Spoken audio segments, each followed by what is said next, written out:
All right, guys, welcome to episode 2 of the Miracle in the Mirror podcast for P2R Training and Resource Center. My name is Lejean. I'll be your host today. I'm the project coordinator at P2R, also an entrepreneur, real estate investor.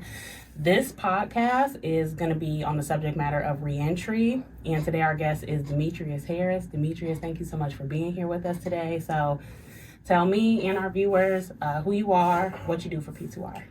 My name is Demetrius. I am a reentry specialist, house manager at the Chance House. I am a case manager, peer support and training, and I basically do whatever's needed. Utility man, if you want to call it that. So all the above, whatever you're needed for. I actually do help with teaching people how to drive, maneuverability too. Okay. Yeah. How long have you been doing that kind of stuff for the agency? About a year. About a year.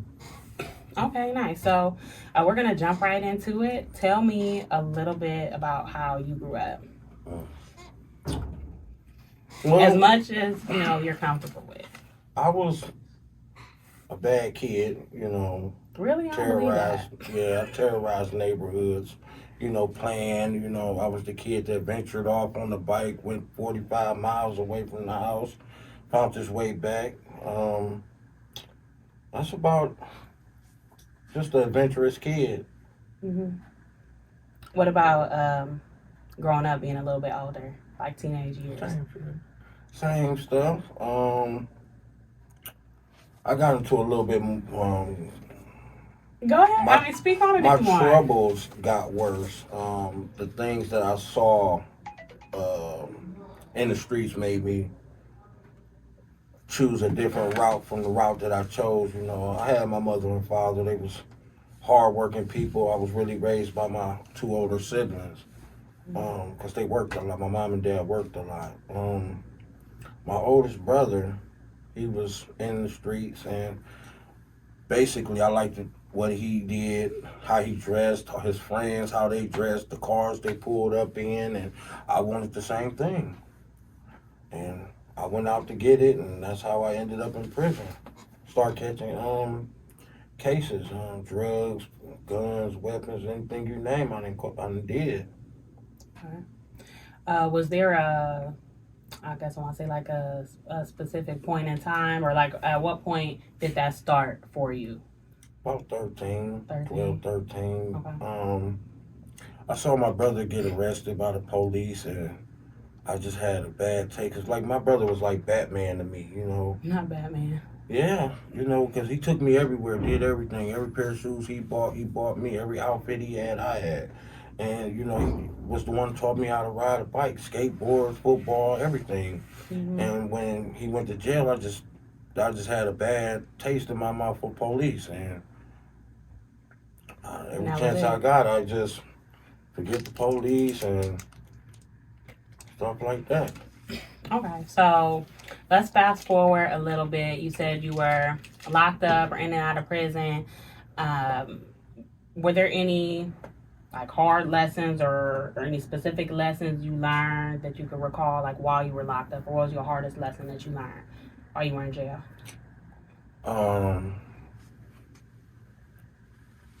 It comes from when I lost my first friend while I was in prison. My first prison stint. He died.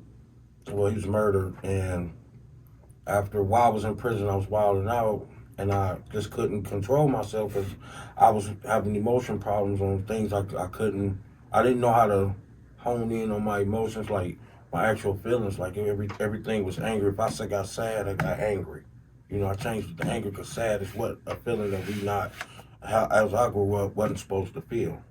Talking about like that stereotype for men, yes. Not allowed to be sad, not allowed to show emotions. Okay. I feel like that's pretty common, especially in our community. The hard lesson I learned was, when you go to jail, man, you start missing your peoples. Like they start passing away, and you can't get back there. You can't see them. So my last go round, I told myself that I don't want to just. My mom and them getting up in age, and they always had my back. So I was like, man, I can't let them pass away without me being straight. So I decided to straighten up. Okay, well, that's a blessing. So, to my knowledge and in my experience, when people get out of prison, one of the hardest things that they typically deal with is sticking to their goals, right? Sticking to their plan to do whatever they can do so they don't, go back to the streets or end up back in those same circumstances. Was there something for you specific that kind of motivated you to say, you know what, I'm done with that lifestyle. I'm leaving that behind? Um, yeah, like I said, my mom and them, like they getting up in age, and I wasn't doing nothing. I was just a criminal. I mean, I ain't had no specific task out there. I was just a criminal. And I just, my mom once called me when I was, while I was still in recovery, and she was like, now I can sleep better at night. I don't have to worry about at 4 a.m. if this is my job or is it the coroner calling her. So when I heard that, it kind of made me feel better, but it basically made me feel like I got to get on my shit. Well, No, I it's was fine. doing good No, that's But- fine. That's fine. Yeah. No, you're good. She just told me now I can sleep better at night, knowing that you're doing the right thing in life, and I've just been grinding ever since. And that's what it's all about. And I appreciate your transparency and vulnerability in that regard. So let's transition a little bit. So let's think back to while you were locked up. What are some of the things that you did to prepare for getting out or re-entering society? If anything, were there any, I'm talking about programs or resources provided by the prison, anything like that? Listen, I wasn't even.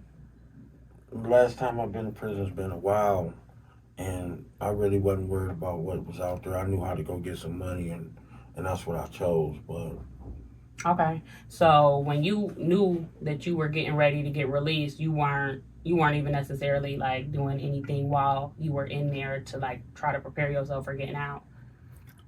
I mean, I learned stuff, but it wasn't for when I got out. It was just to pass the time. Okay. I'm fluent in sign language. Well, that's good, and that's something you could definitely utilize. And I feel like that's something we had previously talked about. Most people don't know about you, and that's something that a lot of employers look for, so it definitely contributes. So let's think about when you first got released. What did you do when you got out? Dang, that Tupac thing came to my head. I'm gonna get me. But that's what came to my head. The last time I was waiting. I don't know what I did the last time. It's been a long time. Like 12 years almost. No, about 10. Since the last time I've been in actual prison. But pending charges I have had recently was, of course, assault on police officer and intimidation. And I basically was fighting with the police, and then when I went to jail, and as I was sitting in jail, I'm like, bro, you stupid as hell. You know what I'm saying? This man got a family he go home to. You got kids. This dude try to protect everybody's family. And you up here, I don't know what I was saying to him because I was under the influence. And then I was like, I need to go straighten myself out. So I didn't know how to do it. I didn't know who to call. I needed to get into a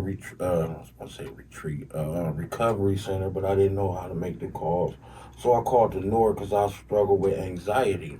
And I was like, I've been off my meds for a while, but if I get back on my meds, I need to go to a recovery. That way I don't, because you can't mix the two, So the North Center took me in. They was like, you want to go to treatment? They said, how serious are you? On a scale of 1 to 10. I told them I'm a 10. And they start calling around for me. And then they found me, Road to Hope. I went to Road to Hope. Did all the programming, day treatment, recovery, resource, whatever it's called. What is it called? I can't think of what it's called. That's okay. So, but you went through some steps Yeah. with that other agency and went through their programming. I forgot what it's called. So, how'd you get to P2R? Oh man,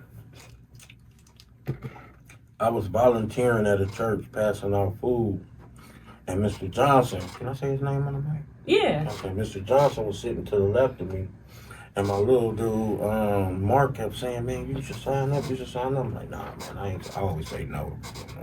"Oh man, I ain't signing up." He was like, "Sign up, bro." So eventually I ended up signing up. I ended up going to Walter. Am I allowed to say Walter? Yeah. I ended up going to one of Walter's groups. Walter is another individual who works at the agency, peer support case manager.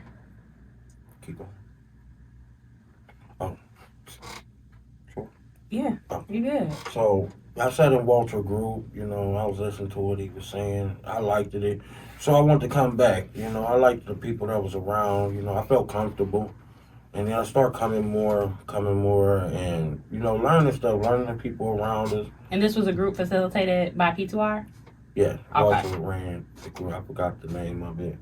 It was like a men's group? Yeah. Okay, nice. Mm-hmm. And that's it. And ever since then, I started going back. And then we had a, what's it called? A job. What's it called? Job fair? Thank you. Mm-hmm. At Crusher Stadium. And we all went. Me, my friend that told me to sign up to come to P2R, we all went to the job fair. And my friend was like, because I was used to tell him, like, man, I want to help people. I want to, you know, people help me out. You know, I'm sober for about 10, 11 months.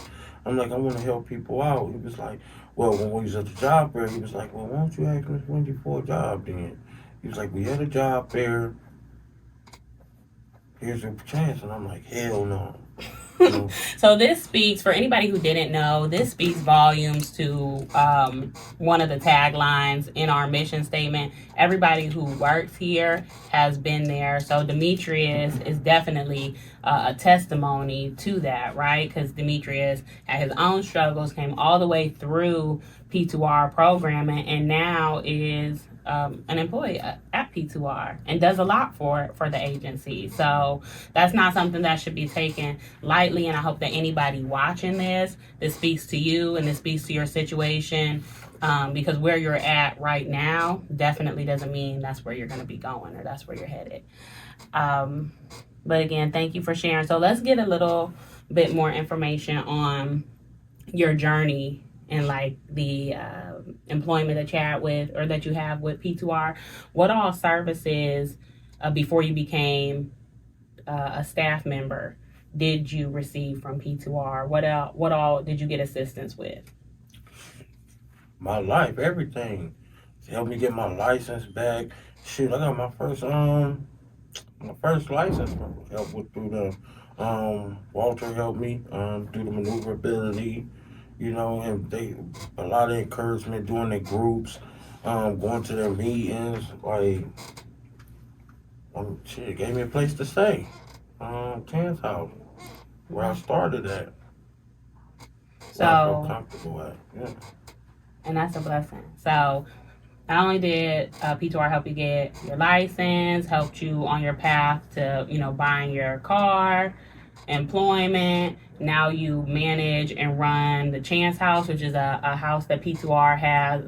It's a housing for men. And Demetrius actually manages that house and kind of takes care of and watches over everybody there, on top of having a caseload in the office and whatever else he may be needed for. He kind of just fills in where we need him. So I think that's a good segue into what it may be like running the Chance House. So what is it right now? It's you and two other guys that stay there, right? Mm-hmm.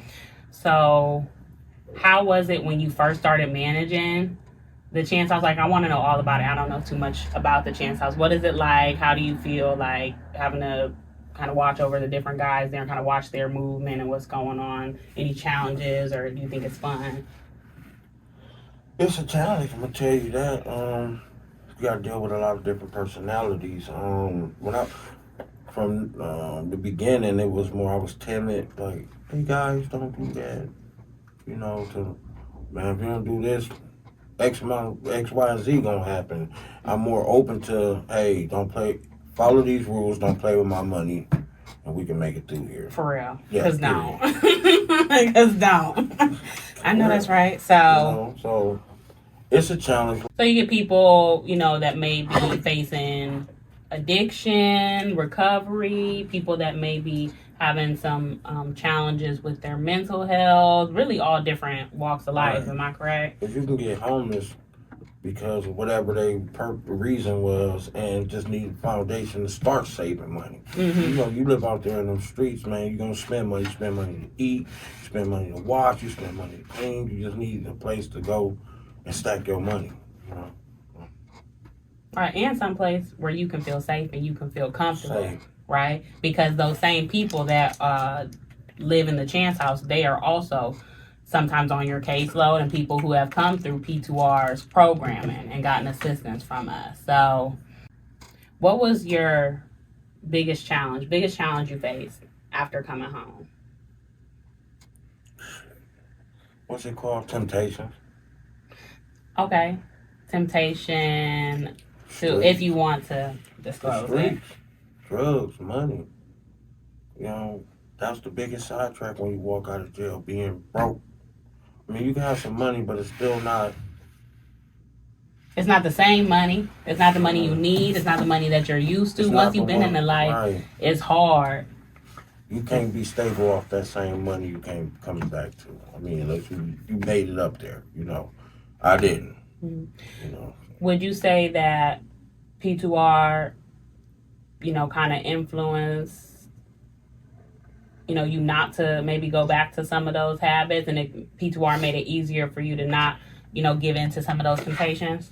Yeah. Are you talking about as being a client or being an employee? Both of them. Either. It was more, because after I started getting hands-on training, meaning I was in the office more, and I started hearing people's stories, and, people with substance abuse, people with mental health, people that's homeless. And I just kept thinking to myself, like, man, I can't afford to go back that way. Right. And I'm not down in those people, but I'm like, man, listen. Then, for example, we had a client that come to the house. He was bad. And I just felt so bad. And to me, that was a reminder, like, bro, if you F up, you can go right back to, being somewhere else like this. Absolutely. So I'm going to pause you right there, because a lot of people, I feel like, can think, well, what if I can't do it? What if I have a misstep? What if I mess up, right? P2R is there to support you 100% of the time. If you stumble, if you fall, our executive director and our programming has been formed around people and provides such a support system that we will be there for you. It's okay if you mess up. It's not something that can be easily achieved just all at once. It takes time for progress and growth. So anybody that thinks, I don't got it all, you don't have to have it all together. That's why we're there, so you can lean on us, so we can help you out. And if anybody is interested in our services, or if you know anybody who could use our services, please call our number. You should see it drop below. It is 440-434-8033. You'll also see our social medias and links to our intake forms linked below this video. I strongly encourage you. There is nothing to be ashamed of, because like we said a little bit earlier, everybody who works there has been there. Nobody is judging you. And obviously you can see here that Demetrius is a testimony to that. So again, I appreciate you. I really appreciate you sharing. So before we go ahead and wrap up, let me and the people know, Demetrius, what's next for you? Any other goals that you have? Business or personal? What's next for you? What's next on your list? Where you headed? Right now I'm in school to get my CDCA. For those who don't know what CDCA is, Chemical Dependency Counselor Assistant. Okay. After that, I'll go to the next level, which is a LCDA.